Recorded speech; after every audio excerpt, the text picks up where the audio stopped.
All right, Miranda, thanks a lot. Let's turn our attention now to the issue of free speech. Of course, the Texas cartoon attack is still drawing sharp reaction, but the story, of course, is much bigger than that now. And did you hear about what happened recently on the campus of LSU? And joining us now is the host of Tim Constantine's Capitol Hill Show. Of course, it's Tim Constantine. Tim, great to talk to you again. Hey, thanks for having me back. That's our pleasure. So this week in Baton Rouge, there was a big issue on the campus. There was a scheduled flag-burning protest.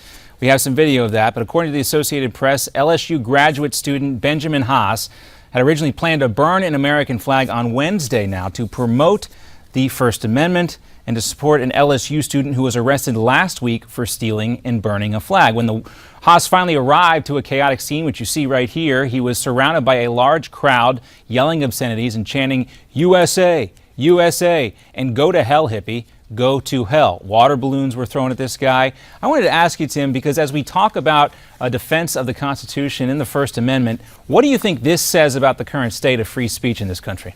Well, you know, it's interesting because maybe 20 years ago, there was a movement on to try to burn American flags. There was an attempt to make an amendment to the Constitution to illegalize that. It was a very passionate thing. And what I found was, for me anyway, and I know no politician running for office could ever say that you have the right to burn the American flag. But for me, it is part of that freedom of expression. It is very offensive. But if I say, I don't like your hair, that's offensive too. You are allowed under free speech to say things that are offensive. I think the fact that that kid is choosing to do that tells us something about the kid, but that angry mob around him chanting USA tells us the vast majority of people still have patriotic feelings, still appreciate and respect that flag. Now, we appreciate that, of course. I think you and I would both side with the patriots here on this case, and we wouldn't be burning any flags. But shouldn't we also be defending both groups' rights to, one, burn the flag and also yell at the other group for burning the flag? Shouldn't both of these protests, as it were, be allowed to take place in the same space? Civil discussion. You know, yell can escalate into something else. I think you want to be a little careful there. But yes, there is a right for them to protest. There is a right, in my opinion, for that young man, offensive as it may be, to burn that flag. Yeah, and hats off to the mounted police there who were there in case anything did get out of hand. Interesting for the discussion, because we want to move on to your column in the Washington Times, which focuses on political correctness causing obesity in children. Explain to us how this is happening. Well, you know, there's some irony here because at the time that Michelle Obama, and God bless, the first ladies always have some politically correct issue that no one can take issue with, although once in a while someone does. But Michelle Obama has been pushing an agenda for healthier kids. Great agenda. She pushes salad, she pushes kale, they try to take brownies out of school. You can argue whether or not kids should learn to eat sweets in moderation. But the bigger issue is the competing agenda. My son, I have an 11-year-old son, and he came home from school recently and was complaining about gym class. And I said, that's strange. Gym class was always my favorite. And he explained to me that in their class, and I found upon research that this is true all over the country, is they're using a pencil more than a ball now. They are learning about the importance of exercise rather than actually practicing exercise. And you think that's the result of Michelle Obama's initiative? No. I'm saying those two are competing agendas. You have Michelle Obama on one hand trying to make healthier kids by making them make better eating choices, but the other part of that is these kids need to exercise, they need to get out. If they're not at home, if they are plopped down playing video games at home, the whole idea of having gym class, at least in my mind and when you and I were growing up, was you went and you ran around for 45 minutes. Enough. It was good exercise for kids. Tim, they're not doing that now. We got to run, but we'll pick it up. We'll pick up the conversation on the other side of the commercial break here. Tim Constantine coming back on Newsmax Now. And we welcome you back to Newsmax Now, continuing to update you on the train situation in Philadelphia. 6 dead, hundreds injured. We'll check back in on that situation in a second. But we are going to continue now with Tim Constantine, but we want to talk about former CIA officer Jeffrey Sterling, convicted on Monday of disclosing national defense information and obstructing justice. Jesslyn Roddick, an attorney with the Accountability Project who has represented Edward Snowden, had this to say. In light of what the government was seeking, which was between 20 and 25 years, 3.5 years is the least worst outcome. Well, that's Raddick there, who also says if you're politically well-connected and powerful, you don't have to worry about leaking information. A great place to start our roundtable discussion today. As we mentioned, Tim Constantine rejoining us again. And Tim, we talked about free speech a little bit, but not necessarily the same case, not the same freedom of speech for people leaking information. However, Los Angeles Times reporter Robert Scheer criticized the conviction, saying, quote, if the leaks support the government's position, they never crack down on the whistleblower. It's not the same if it doesn't support the White House's position. How does this case compare to others? Let's say Edward Snowden or even David Petraeus, Tim.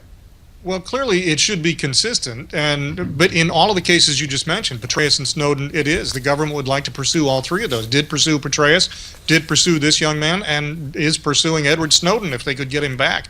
And I think they have to, regardless. And while some people will make Snowden out to be a hero, and while the information he leaked makes us all angry, has led to a Supreme Court decision on the NSA, there's a lot going on with that, but you have to have some order. First of all, those folks are sworn to secrecy. Your word has to mean something.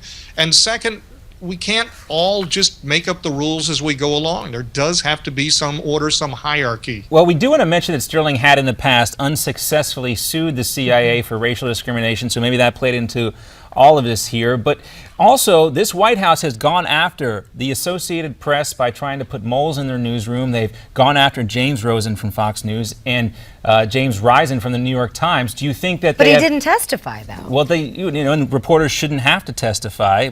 Of course, that's not the case with this White House, and also but Judy Miller went to jail. Prosecutors actually have the right to do that. Do you find that odd that he didn't testify?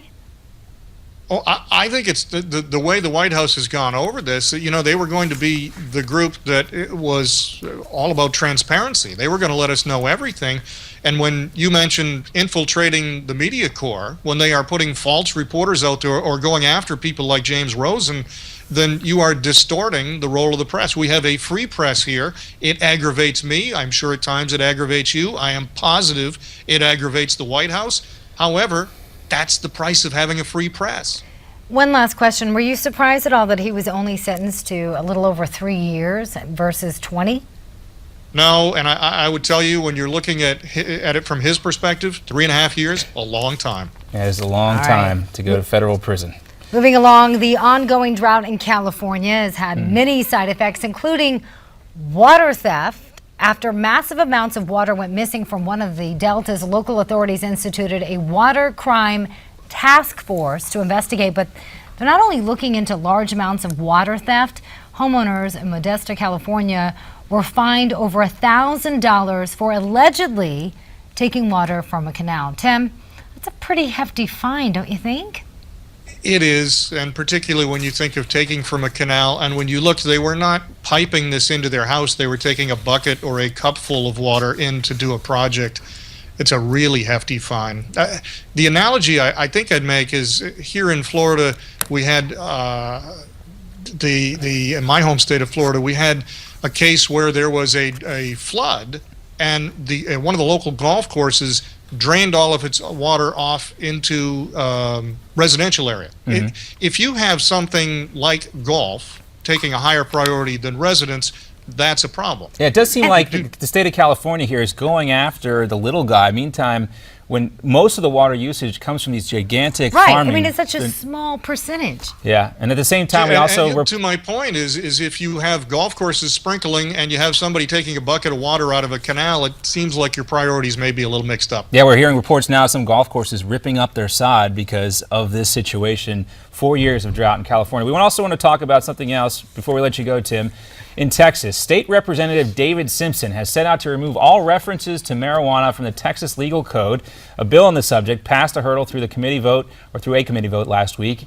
And the interesting part here is that Representative Simpson, the bill's author, is a Tea Party member and a Christian, but part of his argument is that marijuana is a plant and it comes from God, therefore man doesn't have the power to regulate it. What say you, sir?